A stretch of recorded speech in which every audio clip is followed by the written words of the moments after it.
Today marks the return of my husband Henry after a year-long business trip. I made sure to clean the house early and personally prepared a box filled with his favorite snacks. Holding the lunchbox tightly to keep it warm, I rushed to the airport, eager to give him a hot meal later at the arrival gate. A crowd of executives and longtime employees from Henry's company gathered, waiting anxiously. Finally, I saw the figure I had been dreaming about. Henry was dressed in a black suit, broad-shouldered and slim-waisted with gold-rimmed glasses, still looking as distinguished and capable as ever. My heart filled with joy as I stood on tiptoe, ready to call his name. But before I could, my smile froze. At that moment, a woman with a pregnant belly stepped out from behind him.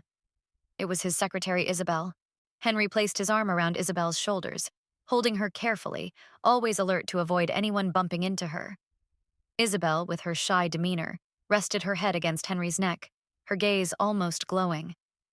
The company employees instantly fell silent, casting various looks in my direction. I called out, "Honey?" still hoping there was some mistake. But Henry ignored me, his gaze brushing past me to focus on his employees. "Oliver, did you bring the sour plum soup I asked for?"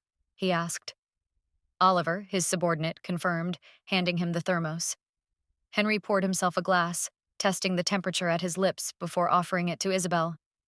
"Didn't you say you felt a bit nauseous before the flight? Drink slowly, it should help," he said. Isabel, touching her belly, gave me a passing glance, her eyes subtly shimmering. Henry raised his cup in front of everyone and fed her a drink, a gesture that spoke volumes about his connection with Isabel and the child she carried. This expansion abroad wouldn't have been possible without Isabel, who secured several major deals. From now on, she's no longer just a secretary, but the vice president of the company, Henry declared loudly. The others rushed to congratulate her, crowding around, and I was pushed aside.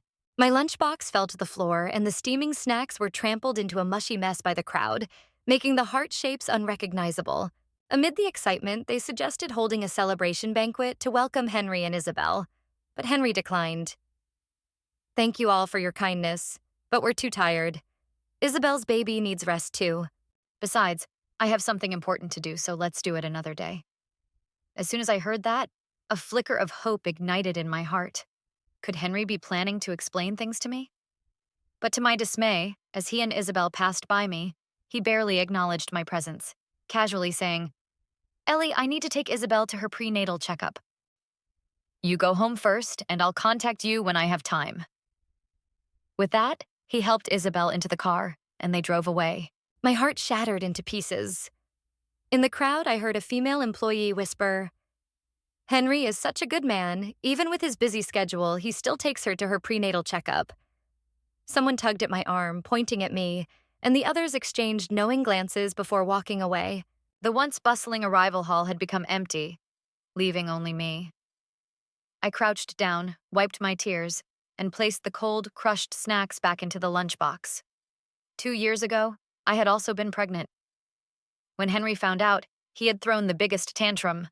He tore up the pregnancy report, his eyes bloodshot with rage. "Aren't there supposed to be contraceptive measures every time? Didn't you use them?" he had yelled. I knew he valued his career above all else, and after we married, he told me he didn't want children so soon. But I didn't expect him to react with such disgust and resistance to the unexpected pregnancy. At that time, my mother had passed away, and my father was gravely ill.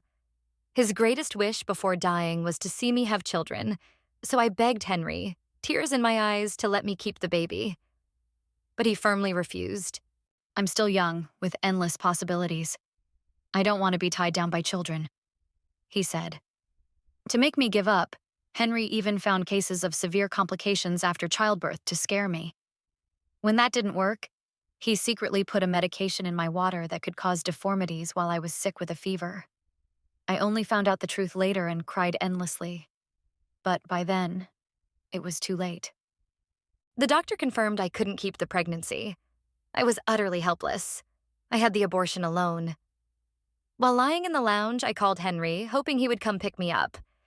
But he told me he couldn't because he was attending a welcome party for new colleagues. The new colleague was Isabel. After learning of my miscarriage, my father, heartbroken, passed away that winter. I was overwhelmed with guilt, losing more than 10 pounds in a month. Henry, possibly feeling guilty, pretended to comfort me. In a few years, when I'm not so busy, we'll have children, he promised. By then, I had nothing left but to cling to him even more. I treated him twice as well as before. Henry had a bad stomach, so I learned both Western and Chinese cooking, preparing nutritious meals for him. My hands, once delicate, became scarred. Henry was a perfectionist, so I took it upon myself to clean every corner of the villa until it was spotless. He loved flowers and plants, so I studied gardening to grow precious plants for him, never shying away from hard work. I had lost myself entirely in his eyes, but to him, all of it was just my foolish indulgence. He had always said he wasn't someone who liked to share his feelings, so he never took me to social events and never posted about me on his social media. But one night, I saw that he had updated his status on the 1888th day of our relationship, saying, "Every day spent with you witnesses the new miracles of life." The accompanying photo showed him wearing a Rolex, holding hands with a woman wearing a 10-carat diamond ring. Before and after our marriage, Henry had never bought me a ring, nor had he ever prepared a gift for me during holidays. It turns out he didn't mind sharing his feelings. He simply didn't think I was presentable. I lay on the sofa in a daze, staring blankly at the ceiling. I had seen that ring at home and thought it might be a gift for our anniversary, but I never expected it would end up in Isabel's hands. That night, Henry didn't return. I curled up on the sofa, not remembering when I fell asleep. I had a beautiful dream of Henry and I having our own child. But when I woke up, the emptiness overwhelmed me. I rushed to the balcony, gasping for air, and checked my phone. There were no messages. After a bitter laugh, I decided to go to the company to confront Henry. Clearly, he didn't like children and was worried that they would restrict his freedom. When I arrived at the company, the receptionist glanced at me nervously and quickly dialed a number.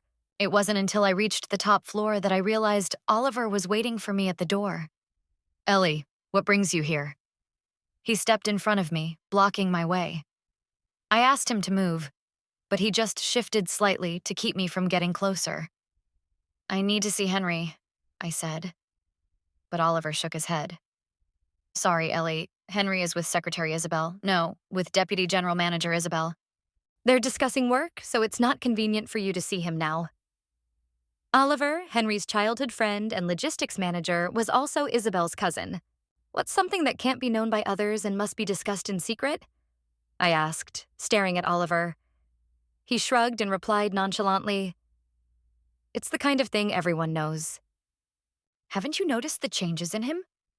He mocked me in a low voice. "If you ask me, you'd better keep pretending not to know. It's better for everyone." Then he sneered, "Isn't Isabel's child in her belly your biggest clue?" His words provoked me. Without thinking, I raised my right hand and slapped him. The sound was loud enough to attract attention. Furious, Oliver pointed at me and yelled, "Ellie, how dare you hit me? I'm the logistics director, and you're just a small team leader." Many around us acted as if they hadn't seen anything, and no one dared to interfere. "You're Henry's, and I won't hold back." Oliver immediately lost his temper, and before he could say anything, the door to the president's office finally opened. Henry appeared, holding Isabel. I clearly saw a lipstick mark on Henry's neck. The shade was Isabel's. It was obvious what had happened inside. "What do you two think this place is? Is this how you set an example for the entire company?" Henry's face looked dark. Oliver clenched his teeth and pointed at me, saying, "You can't blame me, Henry. I told her that you were discussing work, but she insisted on coming in. What was I supposed to do?" Henry snorted, mocking me with a sarcastic tone. "You really think this place is your home, don't you? Do you expect everyone to cater to you?"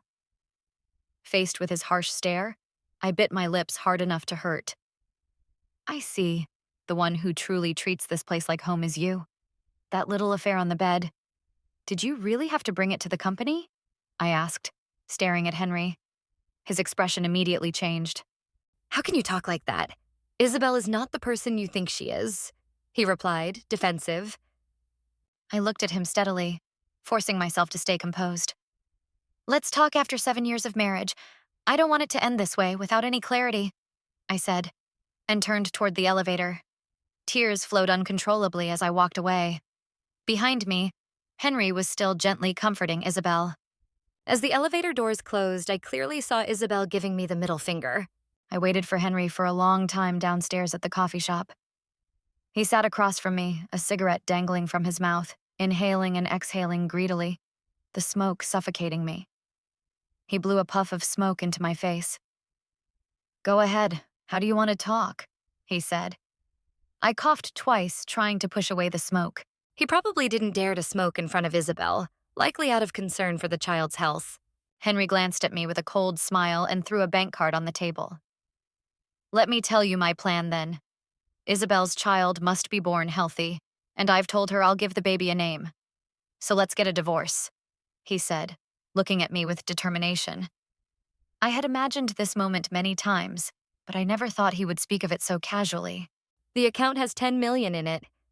Consider that my compensation to you. That's more than enough. As for the house and the car, take whatever you want as long as we can divorce. That's all that matters," he said, tapping the table, clearly worried I'd resist. I stared at the bank card and flatly refused. "I don't need this money. I only want what I'm entitled to," I said coldly, glaring at Henry. Hearing this, his expression shifted to anger. "What I want is the apartment that once belonged to me." Upon hearing this, Henry's attitude changed quickly. "The house your parents left you? Fine. Who would want to live in that rundown place anyway? But are you sure you don't want any money?" he asked, his tone changing. "Then you need to put it in writing for me now. Just wait. I'll have someone bring the contract over." Henry excitedly called someone to print the contract and then called Isabel, chatting happily with her for a long time. I watched Henry, now unfamiliar to me, feeling an indescribable bitterness in my heart. It became clear he wasn't under pressure. He simply didn't want to smile at me. What he truly wanted was never me. After signing the papers, Henry hugged the contract, kissing it twice. I silently watched him, wondering how worried he was that I might take his money.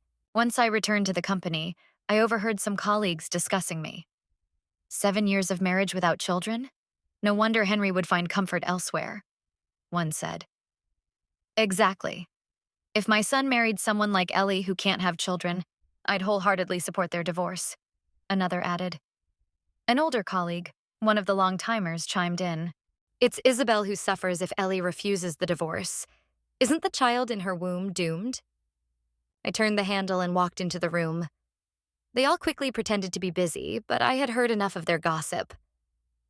Keep talking, I'm listening, I said coldly, sweeping my gaze over them. Most fell silent, realizing they had overstepped. One of them, trying to mock me, muttered, "You'll be replaced by the third generation soon." But they didn't know the voice mocking me was too loud. Rest assured, I responded coldly. Before I'm replaced, I'll make sure those who need to leave will do so. The office fell silent. From then on, I maintained flawless professionalism at work. My demeanor so detached it was as if I wasn't the one going through a divorce. It was supposed to be the end of the workday, but everyone at the company had gone to attend the awards ceremony. Henry wore the same suit he'd worn when he first started his business, standing on stage to recount the story of his entrepreneurial journey. I sat at the back, sipping my coffee, watching Isabel receive her award. A feeling of inexplicable relief filled me. Once I had stood by Henry's side day and night during the tough times of his startup. I helped him build connections. I even sold my house to support his venture. After his success, I quietly stood behind him, just like Isabel did now. When he saved me from the thugs, only to be surrounded and beaten by a dozen people, I thought he would always be my superhero. Now, I see that people truly change, and so do feelings. Though it took me 7 years to see him clearly, perhaps this isn't a sad thing. After watching Henry's speech, I decided to leave the life I had with him. But as I passed through the security corridor, I overheard Isabel talking to someone. I understand, brother. Don't worry, the child will be fine. It's just tough being pregnant and still sleeping with him.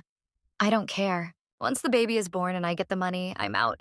You handle the rest. I was stunned at first, then quickly regained my composure. I opened the door and went in. Isabel hurried over, flustered. When did you arrive? She asked nervously. I didn't answer her question. Instead, I tried to bypass her, determined to confront someone else. This wasn't about rekindling my relationship with Henry. I wanted to show him that he was just a fool who had been deceived. Seeing me like this, Isabel panicked, gripping my clothes tightly. "How much did you hear? Did you record it?" she asked urgently. I pushed her aside and moved up the stairs, but I was too late. I didn't catch a glimpse of the other person.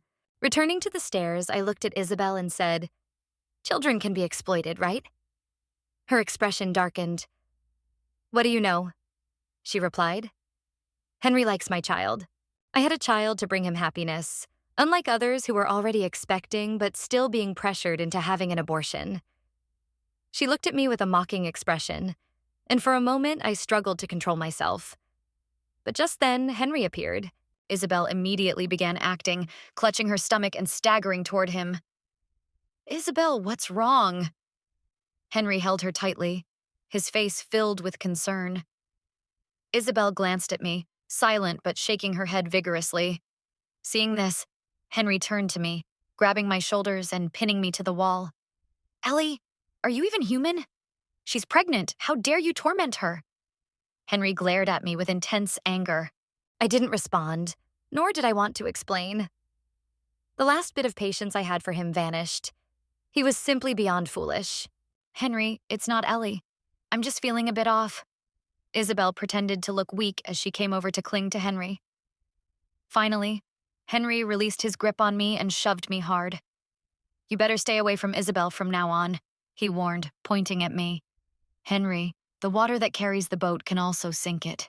"This time I'm giving you up," I said coldly. After returning home, I packed everything up and moved it all back to the place that truly belonged to me. I even took a day off just for the move. However, the following day, the HR department called to inform me that I had been officially terminated.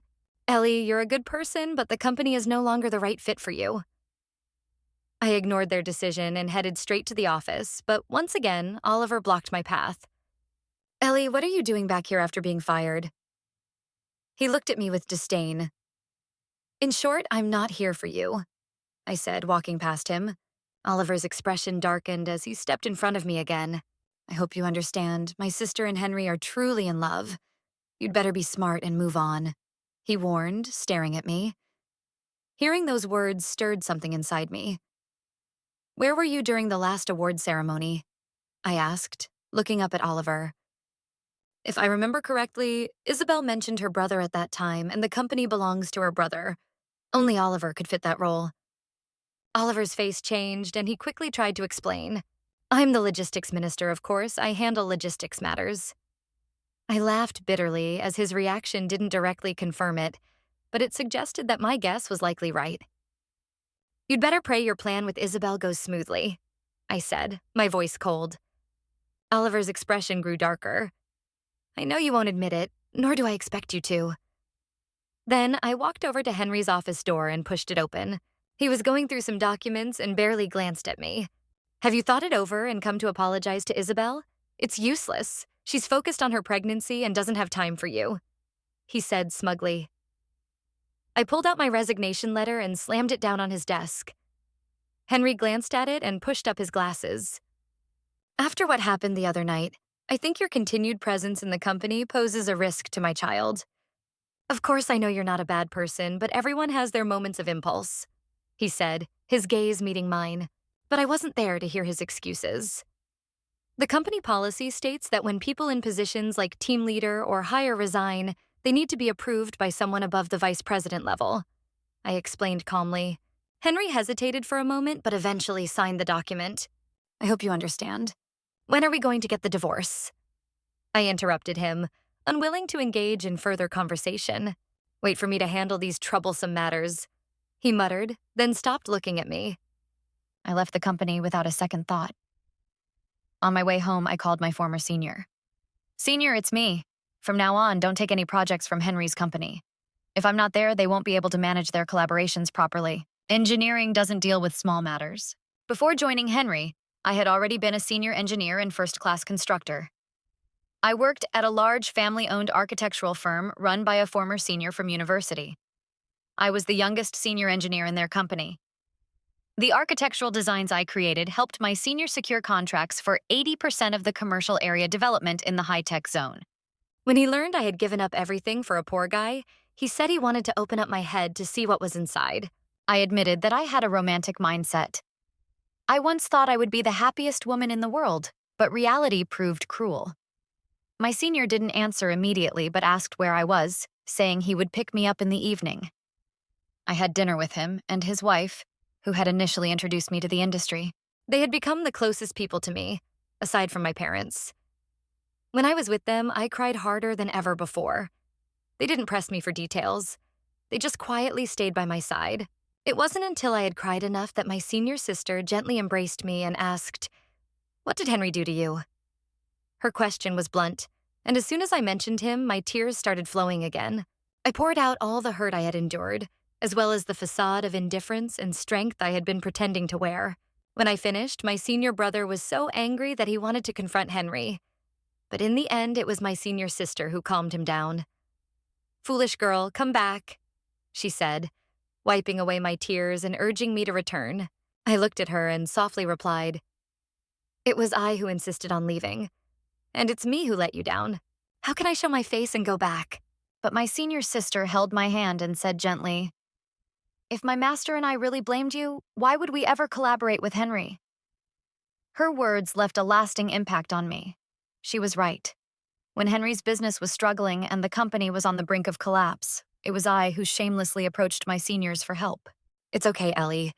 I'll just pretend you've been out gaining experience and now you're back to take on a management role. With your senior brother here, no one will dare to say anything against you." My senior brother reassured me, patting his chest. I watched them cry again, unable to stop my own tears. They were truly good to me, and it was my blindness that led me to choose Henry over them. After dinner and a few hours of comfort, they both escorted me back home. "Get some good rest, Ellie. My senior and I will wait for you to come back," my senior sister said as she accompanied me to the door. "Thank you, senior sister. Thank you, senior brother," I whispered. When I opened the door, I bowed to both of them and realized it hadn't been locked from the inside. What if something happened? How would you take responsibility? His ridiculous words only made me feel like he had lost his mind.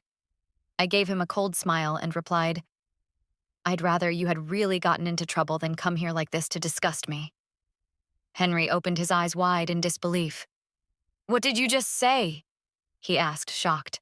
I brewed a cup of tea for myself and leaned by the window, looking at him. "You wouldn't let yourself be in danger. I know you. After all, if something happened to you, your mistress and illegitimate child wouldn't be protected, would they?" I gave him another cold smile. Henry seemed angry and tried to get up, only to trip over his own clothes and fall back down. "Aren't you going to hurry up and help me?" He glared at me, furious and embarrassed. He hated showing such vulnerability, especially to me. If this were in the past, I might have compromised to save his pride. But once I decided to divorce him, I knew I would never do that again. "You can take your time messing around. I'm going to sleep first," I said as I stood up to leave. Henry, thinking I was softening, gritted his teeth and yelled after me, "I was wrong, okay? I shouldn't have come without your permission, but I have nowhere else to go. If you're not home, who's going to take care of me? Am I supposed to have the pregnant Isabel take care of me?" His words were even more absurd. I ignored him, stood up, and started to leave. Henry thought I was soft-hearted and muttered to himself, "Just get me the hangover soup you used to make and maybe add some deer antler." Before he could finish, I slammed the door loudly. "Ellie, what do you mean? We're not divorced yet. Is this really how you're going to treat me?" His angry voice echoed, but I didn't pay any attention. I put in my earplugs and enjoyed a peaceful night's sleep. The next day, I woke up, toothbrush in hand, and glanced outside. Henry was slurping on some instant noodles while looking at stock info on his phone. When he saw me, he quickly switched screens and sent a voice message to Isabel. "The instant noodles Isabel bought are really delicious. This flavor is amazing," he said, glancing at me either intentionally or unintentionally. I couldn't help but let out a cold laugh. He must be crazy. How good can a bowl of instant noodles really be? I thought. When I was living with him, I always had to prepare steak and butter and even learn to make Italian dishes. He had never eaten instant noodles like this before. You really are pathetic, compromising just for a bowl of instant noodles and still pretending to enjoy it, I said mockingly. You're ridiculous. I sighed again, realizing how he could tolerate Isabel giving him instant noodles, but couldn't stand me not using olive oil when I made him a Western meal. Every time I thought about it, I felt a wave of nausea. He was truly despicable. Ellie, are you done yet? Henry slammed the table. I let out a light laugh. So now you're anxious too. If you go and get the divorce, it will all be over. How about that? Are you satisfied? I threw the draft of the divorce agreement at him. Henry's face darkened as he picked up the document and examined it over and over. Don't worry. I won't try anything underhanded to steal your money, I said with a cold smile as I watched him. Was he really worried about me taking his money? I couldn't care less about his money, and I wanted him to realize that without me, not a single penny of his would stay. The reason I didn't want his money was so he could watch every penny slip away from him and to prevent him from coming to me for money again. What exactly is your plan? Henry looked at the agreement, but still hesitated to sign it. For the past 5 years, you've depended on me to survive. What can that little salary of yours as a team leader do? Now you say you don't want a single cent. Are you playing tricks? He gritted his teeth, glaring at me, not believing I truly intended to give up the money. If you don't want a divorce, then get out. Come back when you've figured things out. Do I look like I have a lot of free time? I said impatiently. In the end, Henry agreed to come with me to get the divorce. However, before we went, he had a lawyer review the agreement and ask many questions. After learning that everything was in order, he finally signed it. At the registry, the staff urged me not to proceed with it. Young lady, think carefully about your future. You can't act on impulse, they said. I knew they meant well, but I didn't need their advice. I had my own plans. In the end, thanks to my persistence, I successfully divorced Henry. It's so easy now, I thought. Henry tried to show off, making a comment about how it had been difficult to have an affair with Isabel before. From now on, you can just marry your junior, I said lightly. He snorted coldly, clearly displeased with me calling Isabel his mistress. But since we were still married, he added, if you ever get in trouble, you can come to me. That 10 million? I'll leave it for you. Finally, Henry said something that seemed human for once. I ignored him and walked straight toward a Maybach parked by the roadside. Senior sister was waiting for me. Let's go. We're heading home, she said, shooting a cold glance at Henry before pulling me into the car. When we returned to the company of my senior brothers and sisters, everyone gave me a warm welcome. I felt a sense of warmth I had never known before. The privileges granted to me by my senior brother allowed me to show my abilities within the company, and almost everyone supported me unconditionally. Half a month later, after working overtime and only sleeping 4 hours a day, I completed the first order for the new company. Ellie truly deserves to be our youngest senior engineer ever, they said. I found my life's true purpose at that celebration banquet, designing in my own style and receiving the applause I deserved. This was the life I was meant to live. Word spread, and many companies, related industries, and building material suppliers wanted to establish good relations with us. My senior brothers and sisters went out for social engagements every day, leaving the company in my hands to manage. Suddenly, my senior sister found me. Ellie, tonight I have to attend a dinner and Henry might be there. Are you going? She asked tentatively. Hearing his name again still left me feeling a bit dazed. I didn't want to go, so I decided to forget about it.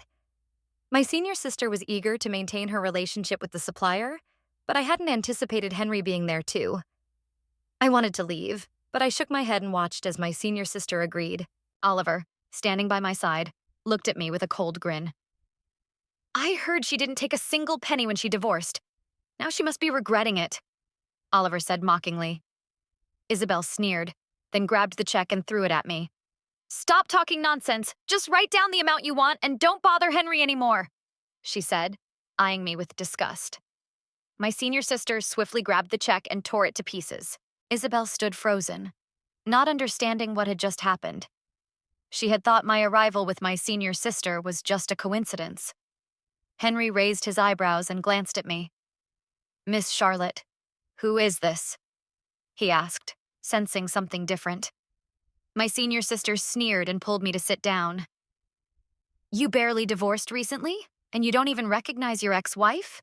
She said, looking at Henry with a cold smile. Henry shifted uncomfortably, and my senior sister continued. She's the brilliant expert who recently secured the final plaza project in the newly developed district. She's the senior engineer our company has been strongly promoting. My husband and I were her senior colleagues. Back then, she gave up a high-paying job for a jerk and even completely left this industry. Do you remember that jerk? My senior sister asked Henry, looking at him intently. She had just mentioned his failure to recognize his ex-wife and now referred to him as a jerk, which seemed like a direct insult. Henry became even more uneasy, visibly anxious.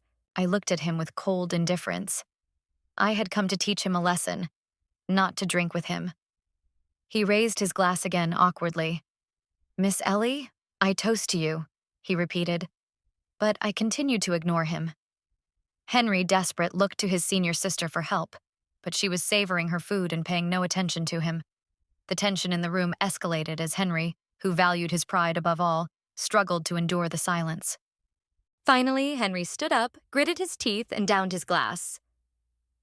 Miss Ellie, I'm sorry for everything that happened, he said, his voice pained. Senior sister suddenly spoke up, her voice sharp as she looked at Henry. An apology should at least feel sincere. You haven't even said where you went wrong. Is this really your idea of an apology? Henry hesitated, but after a moment he sighed and finally admitted, I cheated.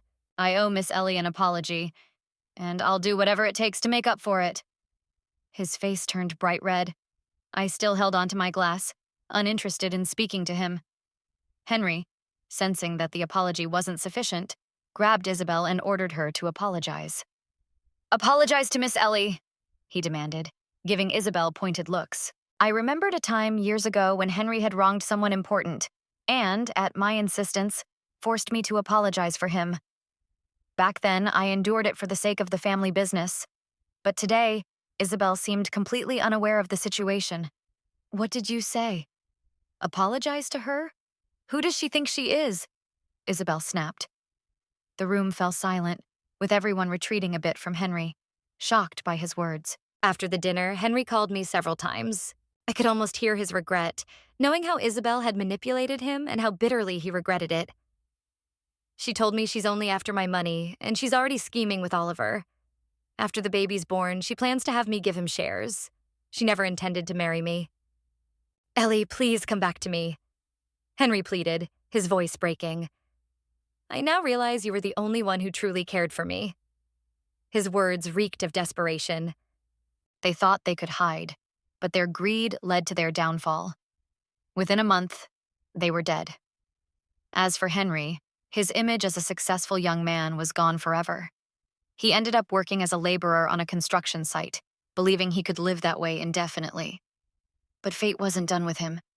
I saw news of a construction accident on TV, and the building materials involved were from the deal he made when he and Isabel went on their trip.